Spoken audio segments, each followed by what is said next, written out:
अस्सलाम वालेकुम नाज़रीन, मैं हूं अब्दुल वहीद और आप देख रहे हैं मेरा फेसबुक और यूट्यूब चैनल वही स्टूडियो। नाज़रीन, कप्तान को छोड़ने वाले लोटों का मुस्तकबिल क्या?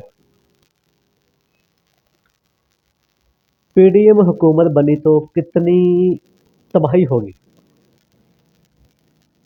आज इस पे बात करेंगे। क्योंकि खबरें जो आ रही हैं वो इसी तरह की आ रही है कि कुछ पीटीआई के नाम पर वोट लेने वाले उम्मीदवार अब लोटा होने जा रहे हैं।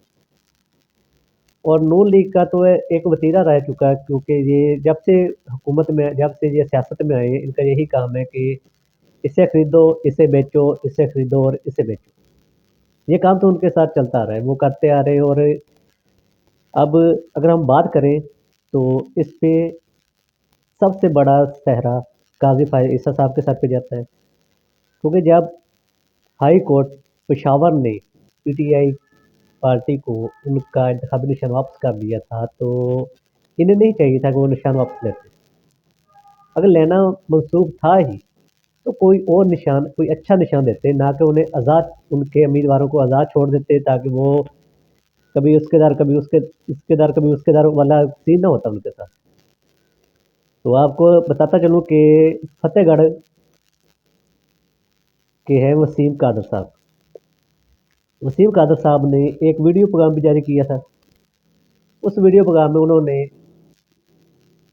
अल्लाह को हाज़िर नाज़िर जानकर ये हलफ उठाया था कि मैं पीटीआई का उम्मीदवार हूँ और मैं जीतने के बाद पीटीआई में ही शमूलियत करूँगा और पीटीआई के साथ ही जी मरूँगा। और वही वसीम कादर जिसे नून लीग की नफरत में वोट पड़ा, जिसे पीडीएम की नफरत में वोट पड़ा, जिसे पीटीआई वालों ने घर से निकले,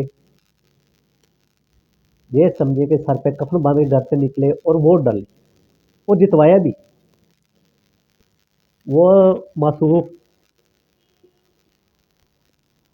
नून लीग का हिस्सा बन गए।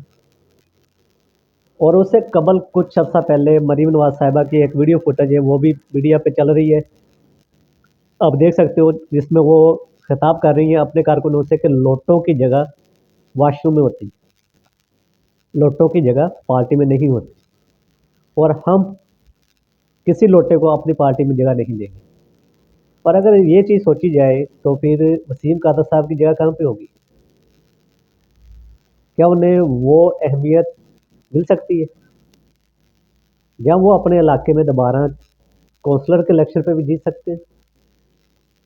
ये तमाम सवाल अपनी जगह पे, लेकिन हंसी मुझे इस बात पे आ रही है कि जो औरत ये कह रही थी कि लोटों की जगह तो वॉशरूम में होती है, इसके अलावा कहीं और नहीं, वो उसी लोटे के साथ खड़े होकर सेल्फी पिक्चर बनवा रही है और सोशल मीडिया पे पोस्ट करके मुबारकबाद पेश कर रही है कि हम वसीम कादर को वेलकम करते हैं, मुबारकबाद पेश करते हैं जीतने पर।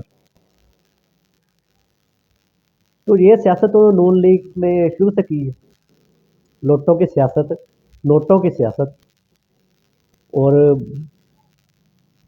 बूटों की सियासत, यानी कि चाटना चमकाना, ये नून लीग शुरू से करती आ रही है। अगर हम तारीख में थोड़ी सी तारीख को पढ़े ना तो पता चलता है कि ज़ियाउल हक साहब की गोद में बैठकर नून लीग परवान चढ़ी है। और अब ये लोग इस तरह का खरीदो फरोख्त करना, ये तो शुरू से चलता रहा है।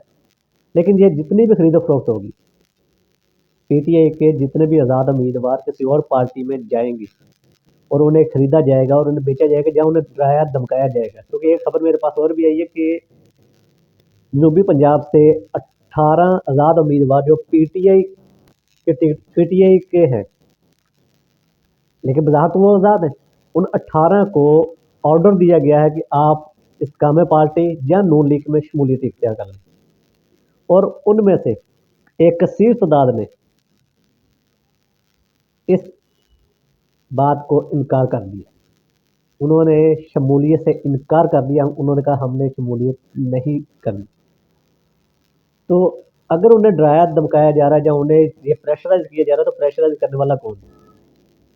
और बाकी रही बात ये खरीदो फरोख्त की, तो ये तमाम दुआएं, ये तमाम सहरा और लोगों की तमाम बदुआएं काजी फायद ईसा साहब के लिए हैं। क्योंकि अगर वो पीटीआई से उनका निशाना छीनते तो आज ये मंडी नहीं लगती, क्योंकि अवाम ने जिससे बनाया अपना मुंतखब किया, जिससे वोट दिया, वो आज सेल ना होता, वो पार्टी में रहता। और मैंने शुरू में कहा कि कप्तान से गद्दारी करने वाले लोगों का मुस्तकबिल क्या। तो अगर उस बात पे हम बात करें तो आप लोग भी इस चीज़ से बखूबी वाकिफ़ हैं कि जो लोगों ने पहले कप्तान से गद्दारी की, आज उनका कोई नाम तक नहीं ले रहा, ना ही सोशल मीडिया पे उनका नाम आ रहा है, ना अवाम में उनका नाम है, और ना ही हमारी इलेक्ट्रॉनिक्स मीडिया पे नाम। जब उनका नाम कहीं पर भी नहीं आ रहा तो सोचें वो है कौन, कहाँ गए। और अगर बात करें हम जहांगीर तरीन की तो और परवेज़ खटक साहब की, तो इन दोनों का यही इन दोनों मसूख का यही कहना था कि पीटीआई हमारी वजह से, अगर हम पीटीआई में नहीं रहे तो पीटीआई खत्म हो जाएगी। तो ये दोनों अपने ही हलकों से नहीं जीत सके, अपने ही घर वालों के वोट नहीं दे सके।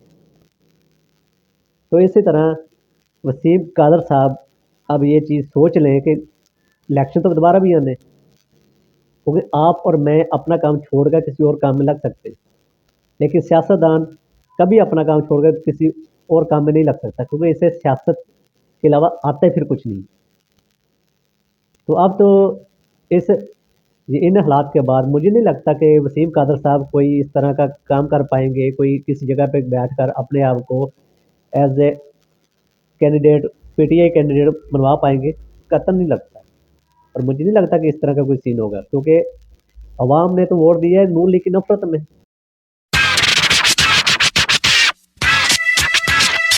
घर वालों के वोट नहीं दे सकते।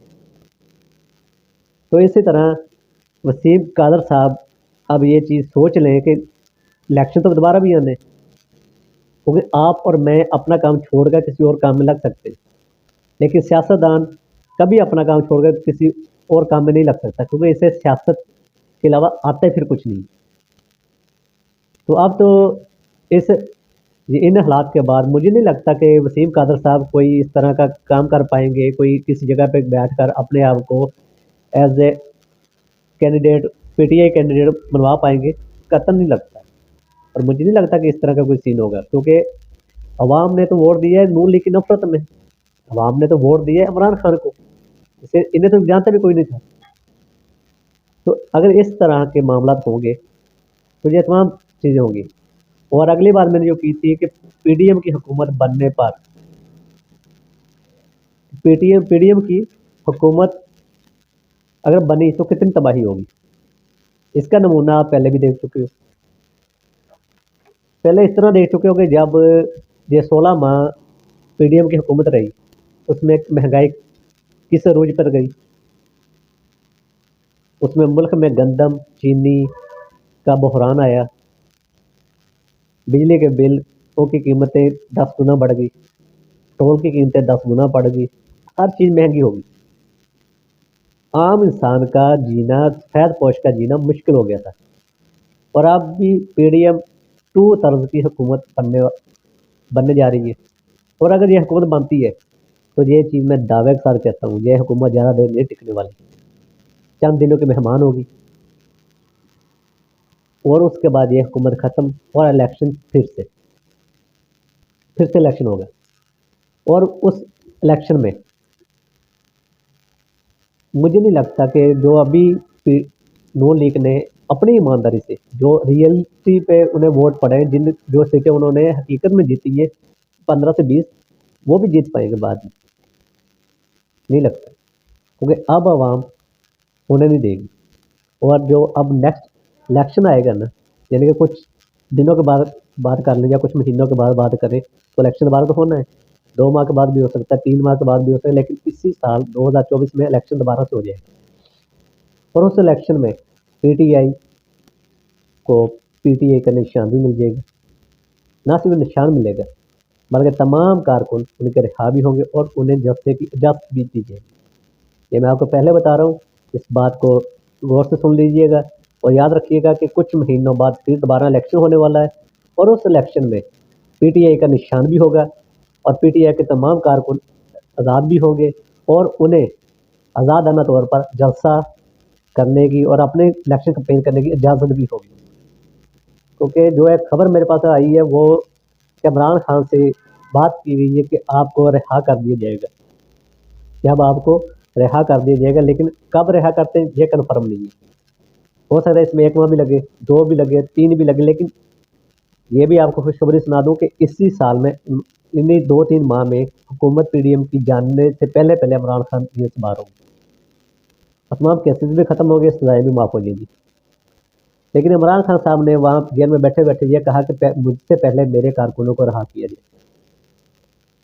अब देखते हैं सूरत हाल किस तरफ जाती है, क्योंकि आप भी यहीं पे, हम भी यहीं पे। तो हम इंशाल्लाह अगर पीडीएम की हुकूमत बन भी जाती है तो हम इंशाल्लाह इन्हें हर पल हर मौके पे ये याद करवाते रहेंगे कि फॉर्म 45 के मुताबिक कौन जीता था और आप कैसे इक़्तिदार में आए, और उन लोटों को भी ये याद करवाते रहेंगे कि जिसके नाम पर वोट पड़ा है आपको, आपने उसी के साथ गद्दारी की, तो क्या गारंटी है कि आप हमारे साथ वफादारी करोगे। तो ये तमाम बातें, ये तमाम तरीके, तमाम चीज़ें हम उनको बारहा दिखाते रहेंगे एक आईने की तरह। तो अगर आप भी इस मुहिम में मेरा साथ देना चाहते हैं तो मेरे चैनल वही स्टूडियो को सब्सक्राइब करें और साथ में लगे घंटी के बटन को लाजमी प्रेस करें और मेरी इस वीडियो को जितना ज़्यादा हो सकता है आप शेयर करें और जितना ज़्यादा हो सकता है अपने दोस्तों में इस बात को फैला दें कि ये चीज़ होने जा रही है। कप्तान भी आने वाला है, पीटीए का निशान भी वापस आने वाला है, पार्टी दोबारा से जुड़ने वाली है और अब पार्टी में कोई लोटा नहीं होगा, फिर वही होंगे जो पीटीआई के होंगे और इंशाल्लाह बहुत जल्द ये काम होके रहेगा। और मुझे दीजिए इजाज़त, अल्लाह निगहबान, पाकिस्तान जिंदाबाद।